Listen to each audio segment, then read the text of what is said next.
Salam sejahtera, Bapak, Ibu, Saudara sekalian. Selamat bertemu kembali di channel Gereja-Gereja Kristen Jawa Seklasis Klaten Barat. Nah, kali ini renungan pada malam hari ini diisi dari kami GKJ Gantiwarno. Perkenalkan, nama saya Daud dan di sebelah saya ada Pak Pendeta Heri. Ya. Boleh menjadi teman Bapak Ibu semuanya untuk merenungkan firman Tuhan. Dan firman Tuhan pada hari ini bertemakan yang utama. Nah, mari kita awali renungan pada hari ini dengan berdoa.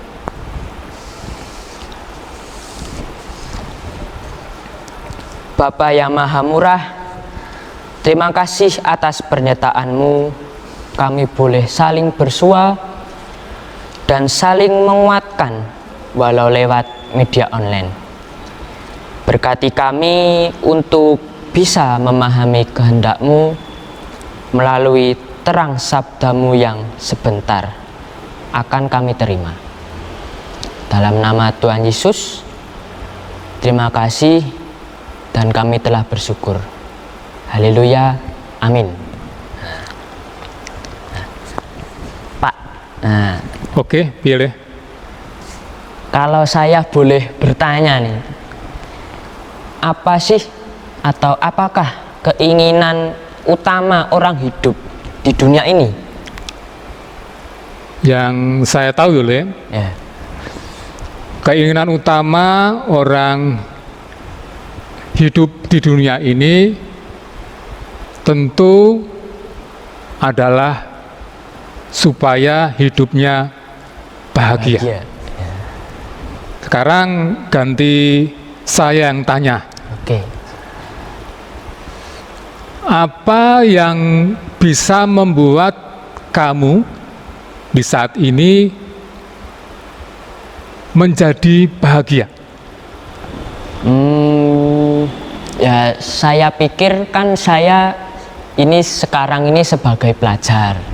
Nah, yang pastinya sukses dalam sekolahnya. Pandemi corona ini ya cepat berlalu. Sekolah bisa tatap muka kembali, bisa bertemu dengan teman-teman, bisa belajar bersama. Nah, itu. Ya tentu kita tidak selak, yaitu semuanya benar. Kebahagiaan itu tercipta ketika keinginan hati kita, kebutuhan hidup kita terpenuhi. Kita menjadi sukses, kecukupan, ya kalau boleh juga mendapat kehormatan, kedudukan, dan itu semuanya wajar. Kita bahagia karena mendapatkan yang kita cari. Kita menerima yang kita harapkan. Kita terpenuhi apa yang kita inginkan. Itu semuanya lumrah. Hari ini kita diajak untuk sesuatu yang tidak lumrah. Apa itu? Kita bahagia justru ketika kita kehilangan. Loh, sebentar. Kok kehilangan kok bahagia? Nah, pasti kan kehilangan sesuatu yang kita miliki, yang kita dambakan kan pasti sedih. Nah, gimana sih gimana itu maksudnya kalau kehilangan kok bahagia itu loh?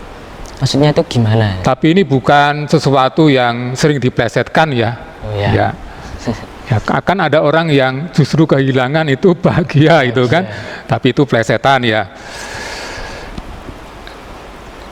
Berbahagia kali ini justru ketika kita kehilangan.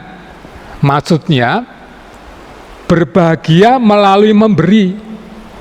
Lah namanya orang memberi itu kan pasti kehilangan sesuatu. Ya, misalnya saya memberi uang kepadamu, kan uang yang ada di sakuku ya sudah tidak ada lagi. Ya. Kebahagiaan itu terletak pada semangat memberi yang tulus. Maksudnya ya mendahulukan sesama yang lebih membutuhkan dan tanpa pamrih. Bukan pada hasrat untuk dihormati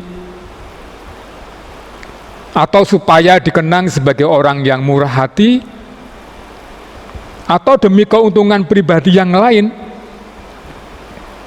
Oleh karena itu Yesus berkata di dalam Lukas 14 ayat 13 dalam bacaan kita. Lukas 14 ayat 13, demikian firman Tuhan. Tetapi apabila engkau mengadakan perjamuan, undanglah orang-orang miskin, orang-orang cacat, orang-orang lumpuh, dan orang-orang buta. Karena apa? Mereka adalah orang-orang yang tidak akan mampu membalas kebaikan kita. Nah, sebentar. Sikap di atas, yaitu dari Lukas 14 ayat 13 tadi, kan itu sungguh bertentangan di kehidupan kita atau kebiasaan manusia. Ya, kalau kita misalkan nih mengundang orang dalam pesta nikah, nah pasti kita akan membuat daftar orang-orang yang pernah mengundang kita, karena kita tidak mau pastinya disebut orang yang dalam tanda kutip itu tidak tahu diri. Nah, dan juga kita itu pastinya akan mencari atau mengundang orang-orang yang seperti kerabat, sahabat, tetangga, yang supaya itu tidak dianggap sebagai yang tidak lumrah. Dan juga kita mengundang itu orang-orang yang pastinya mampu, ya, mampu, berkedudukan, berpangkat yang tinggi. Itu semua pasti untuk menaikkan martabat kita. Nah, dan perhitungan yang lainnya. Gini Le, kalau kita menjamu, memberi pada orang lain, memang biasanya kita mempertimbangkan keuntungan yang akan kita dapat atau kita peroleh dari pemberian itu. Mengapa? Ya biasanya kita fokus pada urusan kehormatan atau tentu keuntungan pribadi kita. Akan tetapi Tuhan Yesus berkata, kalau boleh kita sederhanakan, undanglah orang-orang miskin dan menderita. Mengapa? Ya karena mereka tidak akan mampu untuk balas menjamu kita. Lalu apa keuntungan buat kita? Banyak orang berpikir bahwa seharusnya yang kita undang adalah mereka yang mampu untuk balik menjamu kita, mengundang kita dalam pesta perjamuan.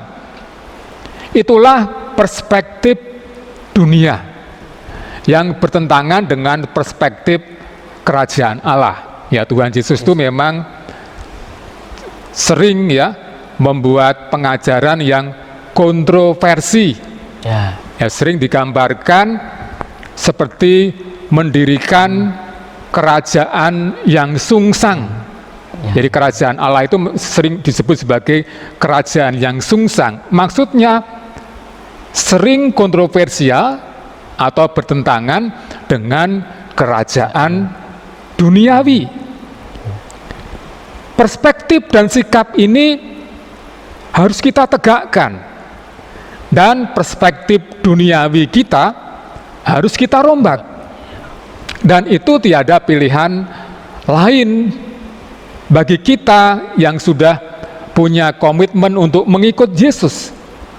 Karena kita sudah berada di dalam Kristus, artinya juga menjadi milik Kristus, sepikiran dengan Kristus, untuk menegakkan nilai-nilai kerajaan Allah itu, Nah, apakah keliru nih jika kita itu mengundang kerabat orang yang pastinya itu orang kaya nih, Oke. Nah, dan menghitung manfaat yang kita peroleh dari mereka, apa yang bisa saya dapatkan dengan mengundang orang itu?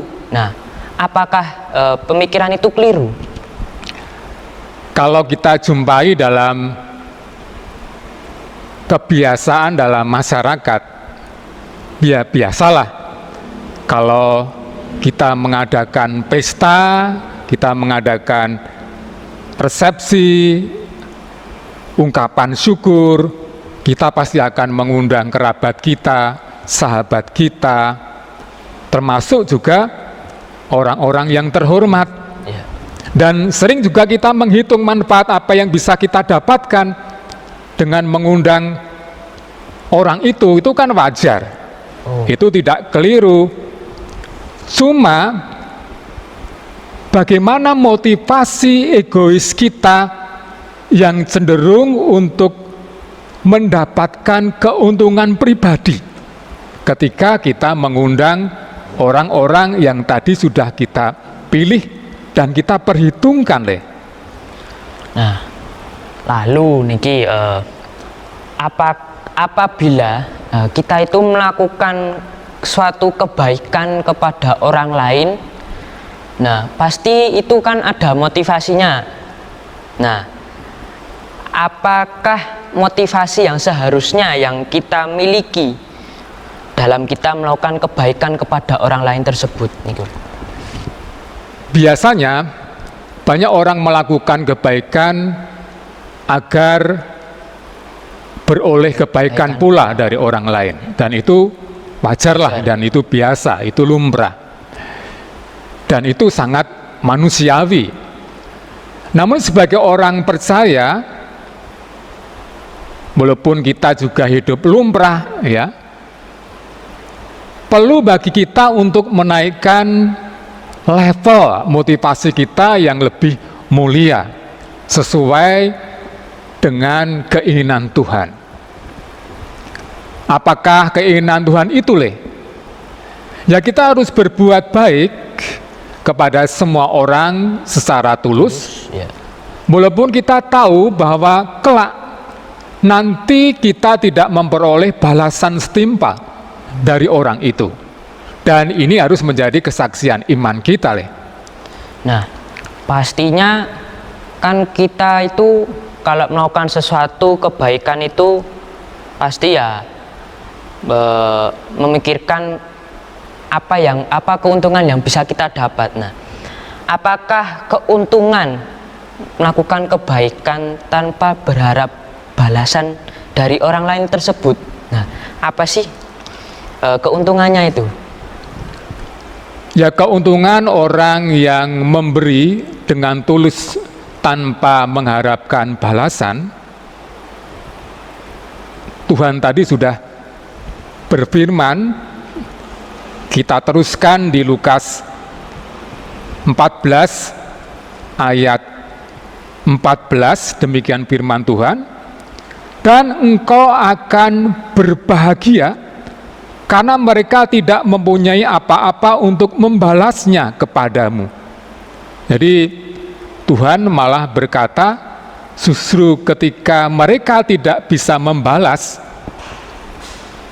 kita malah disebut sebagai orang yang berbahagia, sebab engkau akan mendapat balasan. Ya, kalau diteruskan pada hari kebangkitan orang-orang benar. Jadi sungguh indah bahwa Tuhan sendirilah yang akan membalas kebaikan itu. Ia akan memberikan suatu hal yang membuat kita berbahagia. Sebab bukan manusia yang membalas kebaikan kita, namun Tuhan sendiri yang turun tangan untuk membalas semua perbuatan mulia itu. Walaupun Tuhan juga bisa memakai manusia untuk membalas kebaikan kita di dunia. Amin. Lalu? Kok lola lalu terus ya? Kalau sudah amin ya, ya amin ya, ya amin. Kiranya firman Tuhan mencerahkan kita. Mari kita akhiri dengan berdoa. Ya Tuhan, kami ini manusia lemah, sertailah kami menjalani panggilan hidup. Mampukanlah kami menegakkan nilai-nilai kerajaan-Mu melalui berbagi dengan sesama kami yang membutuhkan secara tulus, sehingga kami disebut orang-orang berbahagia. Kami percaya bersama Engkau kami dapat meraih kebahagiaan itu. Terima kasih Tuhan Yesus. Amin. Amin. Demikian Bapak, Ibu, dan Saudara, renungan saat ini. Sampai ketemu di lain hari. Tuhan Yesus memberkati. Terima kasih.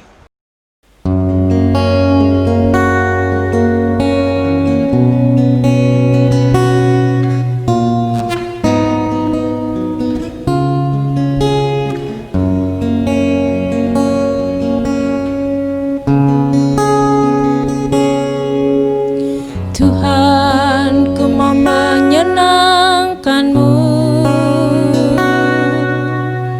Tuhan, bentuklah hati ini jadi bejana untuk hormat-Mu, cemerlang bagai emas murni.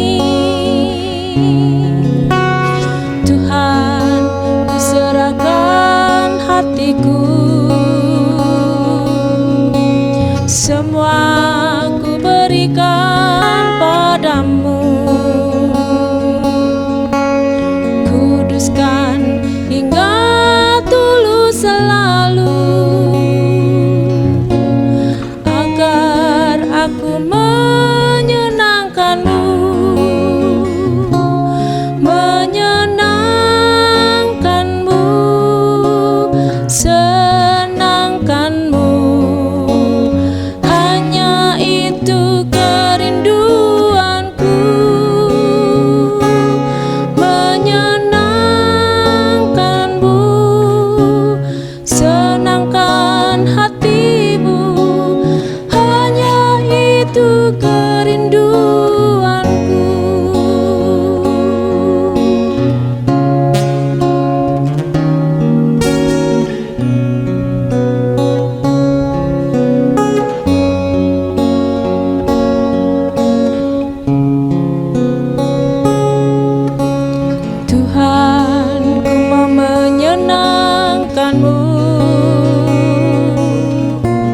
Tuhan, bentuklah hati ini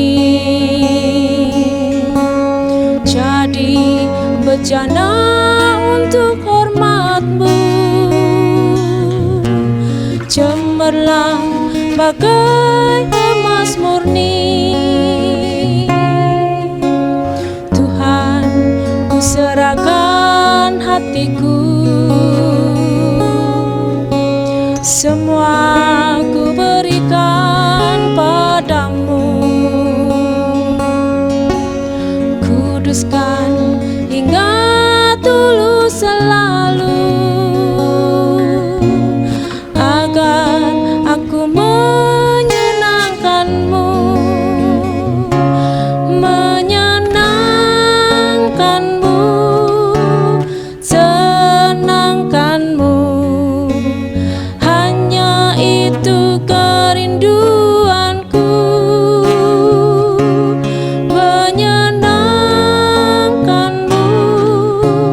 Senangkan hatimu, hanya itu kerinduanku, hanya itu kerinduanku.